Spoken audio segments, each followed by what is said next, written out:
ஸ்ரீரங்கம் கோயில்ல இப்படி ஒரு விஷயம் நடக்குதா? இவ்வளவு நாள் தெரியாம போச்சு. நம்ம ஸ்ரீரங்கம் கோயிலுக்கு போகும்போது 50 ரூபாய்க்கு 21 கோபுரங்களை தரிசனம் பண்ணலாம்னு சொன்னாங்க. சரி, ஏதாவது கோயிலோட கீழே நின்று தரிசனம் பண்ணுவாங்கன்னு தான் நினைச்சு டிக்கெட் எடுத்தோம். டிக்கெட்டை எடுத்ததுக்கு அப்புறம் தான் சொன்னாங்க, கோயிலுக்கு மேல உள்ள மண்டபத்துக்கு மேல ஏறி தான் கோயிலோட 21 கோபுரங்களை நீங்க தரிசனம் பண்ணணும்னு. நம்ம டிக்கெட் எடுத்துட்டு அப்படியே அன்னதானம் கூட போற வழியில போனா அங்க ஒரு மண்டபத்துக்கு மேல ஏற படிக்கட்டுகள்லாம் இருந்தது. நம்மளும் மேல ஏறி போனா நம்மளே மாரி நிறைய பேர் அங்க கோபுர தரிசனம் பார்த்துட்டு இருந்தாங்க.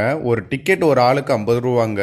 உங்களுக்கு தெரிஞ்சு இது போல வேற எந்த கோயிலையாவது கோபுர தரிசனம் நடக்குதுன்னு சொன்னா அப்படி கமெண்ட் பண்ணுங்க. வெயில் நேரத்திலேயே நிறைய பேர் தரிசனம் பண்ணுவாங்கன்னு சொல்லிட்டு ஒயிட் பெயிண்ட் அடிச்சு வச்சிருக்காங்க. இது போல மேடான பகுதிகளில் படிக்கட்டு போட்டு வச்சிருப்பாங்க. அது மேல ஏறி நின்று நீங்க பாத்தீங்கன்னா 21 கோபுரங்களையும் ஒரே இடத்துல நின்று தரிசனம் பண்ணலாம். முக்கியமா அந்த பிரம்மாண்டமான ராஜகோபுரத்தை பார்க்க அவ்வளவு அழகா இருந்தது. நம்ம ரங்கநாதர் பள்ளி கொண்டு உள்ள அவரோட தங்க முலாம் பூசப்பட்ட விமானத்தையும் நீங்க கிட்ட பார்க்கலாம். இந்த தரிசனத்துக்கு பேரு பரவாசுதேவர் விமான சேவைன்னு சொல்றாங்க.